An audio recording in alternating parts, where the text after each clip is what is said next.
காவல்துறை அதிகாரிகளைப் போல ஆள் மாறாட்டம் செய்து கடந்த ஞாயிற்றுக்கிழமை சிமினியில் உள்ள ஒரு வீட்டிற்குள் புகுந்து சுமார் 9,000 வெள்ளி மதிப்புள்ள பொருட்களை கொள்ளையிட்டு தப்பிச் சென்றதாக சந்தேகிக்கப்படும் ஐவரை போலீசார் தேடி வருகின்றனர். 55 வயதுடைய ஓய்வு பெற்ற ஆண் ஒருவருக்கு சொந்தமான வீட்டில் அதிகாலை 5 மணி அளவில் இந்த கொள்ளை நடந்ததாக காஜாங் மாவட்ட காவல்துறை தலைவர் ஏசிபி நஸ்ரூன் அப்துல் யூசப் தெரிவித்தார். சிசிடிவி கேமரா காட்சிகளின் அடிப்படையில் சந்தேக நபர்கள் அனைவரும் முகமூடி அணிந்திருந்ததாகவும் அவர்களில் இருவர் போலீஸ் உடைகளை அணிந்திருந்ததாகவும் அவர் கூறினார். சந்தேக நபர்கள் வீட்டில் நுழைவதற்கு முன்பு வீட்டின் முன் கதவை உடைத்து நகைகள் 2 மொபைல் போன்கள் மற்றும் சுமார் 500 வெள்ளி பணம் கொள்ளையடித்துச் சென்றனர். இதில் மொத்தம் 9,000 வெள்ளி இழப்பு ஏற்பட்டது என்று நஸ்ரூன் அப்துல் யூசுப் இன்று ஒரு அறிக்கையில் தெரிவித்துள்ளார். முன்னதாக சந்தேக நபர்கள் மொட்டை மாடி வீட்டின் முன்பக்க கதவை பல முறை உடைத்ததாக நம்பப்படும் சிசிடிவி காட்சிகள் சமூக ஊடகங்களில் வைரலாகின.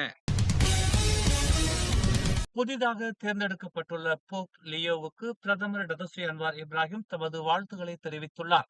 உலகெங்கிலும் குறிப்பாக மலேசியாவில் உள்ள கத்தோலிக்க விசுவாசிகளுக்கு தனது அன்பான வாழ்த்துக்களை அவர் கூறினார். இந்த வரலாற்று சிறப்புமிக்க நிகழ்வு உலகளாவிய கத்தோலிக்க சமூகத்திற்கு ஒரு புதிய அத்தியாயமாக அமையும் என்று அன்வார் தெரிவித்தார்.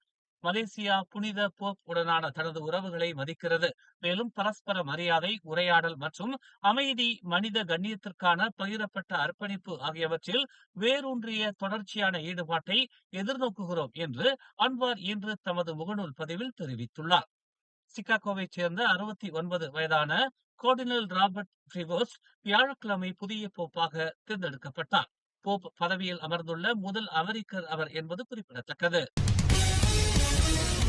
பிகேஆர் கட்சி தேர்தலில் துணைத் தலைவர் பதவிக்கு போட்டியிடும் சைஃபுடின் நசுத்தியோன் இஸ்மாயிலை போட்டியில் இருந்து விலகுமாறு அறிவுறுத்தப்பட்டுள்ளதாக கூறப்படும் செய்தியை பிகேஆர் தலைவர் ஒருவர் மறுத்துள்ளார். சைஃபுடின் உட்பட யாருக்கும் அத்தகைய உத்தரவு வழங்கப்படவில்லை என்று பெயர் குறிப்பிட விரும்பாத நிலையில் பேசிய உயர்மட்ட வட்டாரம் எஃப்எம்டி இணைய ஊடகத்திடம் தெரிவித்துள்ளது. சைஃபுடின் ஒதுங்கி நூருல் இசா அன்வாருக்கு வழிவிடுமாறு அறிவுறுத்தப்பட்டதாக ஒரு வட்டாரம் கூறியதாக சின்சியூ டெய்லியில் வெளியான ஒரு கட்டுரைக்கு அந்த வட்டாரம் இவ்வாறு பதிலளித்துள்ளது. துணை தலைவர் பதவியை தற்போது ரவிசி ரம்லி வகிக்கிறார். 2022ஆம் ஆண்டில் 16,668 வாக்குகள் பெரும்பான்மையுடன் சைஃபுடினை தோற்கடித்த பிறகு தாம் தேர்ந்தெடுக்கப்பட்ட பதவியை அவர் பாதுகாப்பதாக ரவிசி அறிவித்துள்ளார். இருப்பினும் சின்சியுவின் கூற்றுப்படி ரவிசி தனது பதவியை பாதுகாக்க இன்னும் தன்னை முன்மொழியவில்லை என்று தெரிவிக்கப்பட்டுள்ளது. பிகேஆர் தலைவர் அன்வார் இப்ராஹிமின் மகள் பதவிக்கு போட்டியிடுவாரா என்பதை இன்னும் உறுதிப்படுத்தவில்லை. இருப்பினும் தொடர்ந்து ஆருடங்கள் வலுத்த வண்ணம் உள்ளன. வடக்கு தெற்கு விரைவு சாலையில் நேற்று இரவு கிலோமீட்டர் 34 வடக்கு நோக்கி செல்லும் பாதையில் ஒரு கண்டெய்னர் லாரி மற்றும் 3 வாகனங்கள் மோதிய விபத்தில் 2 பெண்கள் உயிரிழந்தனர்.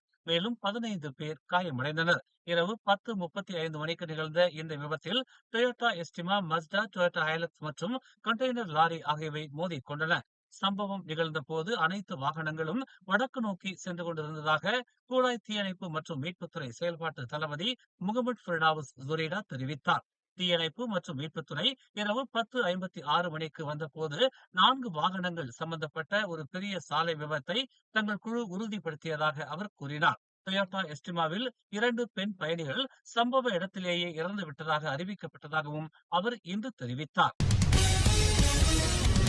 இந்தியா பாகிஸ்தான் சூழலை உலகமே உற்று நோக்கி வரும் நிலையில் தொடர்ந்து அடுத்தடுத்து தாக்குதல்கள் நிகழ்த்தி பாகிஸ்தானை பயம் காட்டி வருகிறது இந்தியா. இந்நிலையில் ஆபரேஷன் சிந்தூர் வெற்றிகரமாக நிறைவேற்றப்பட்டு தீவிரவாத கும்பல் சூறையாடப்பட்டு வரும் நிலையில் இஸ்லாமாபாத், லாகூர், சியால்கோட் ஆகிய முக்கிய நகரங்களில் இந்தியா தாக்குதலை மேற்கொண்டுள்ளது. இதனை அடுத்து நாடு முழுவதும் பாகிஸ்தான் அரசு ஊரடங்கு உத்தரவை பிறப்பித்துள்ளதாக தகவல்கள் வெளியாகி உள்ளன.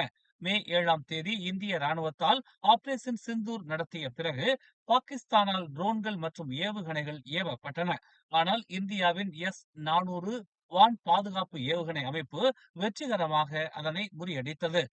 குப்வாரா மற்றும் பாரமுல்லாவில் உள்ள கட்டுப்பாட்டு கோட்டு அருகே பாகிஸ்தான் தரப்பிலிருந்து கடுமையான துப்பாக்கிச் சூடு நடத்தப்பட்டதாகவும் தகவல்கள் தெரிவிக்கின்றன. சத்வாரி, சம்பா, ஆரஸ்புரா மற்றும் ஆர்னியா துறைகளை குறிவைத்து பாகிஸ்தான் 8 ஏவுகணைகளை ஏவி இருக்கிறது. இவை அனைத்தும் இந்தியாவின் S-400 அமைப்புகளால் இடைமறிக்கப்பட்டுள்ளன. லாகூர், சியால்கோட்டை தொடர்ந்து கராச்சியிலும் இந்திய ராணுவம் தொடர் தாக்குதலை நடத்தி வருகிறது. இதற்கிடையே பாகிஸ்தான் முழுவதும் ஊரடங்கு உத்தரவு பிறப்பிக்கப்பட்டுள்ளதாக தகவல்கள் வெளியாகியுள்ளன.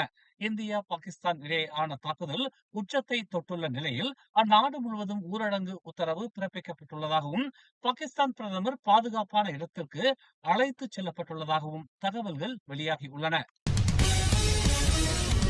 மேலும் செய்திகளை தெரிந்து கொள்ள தமிழ் மலர் நாளிதழை பாருங்கள்.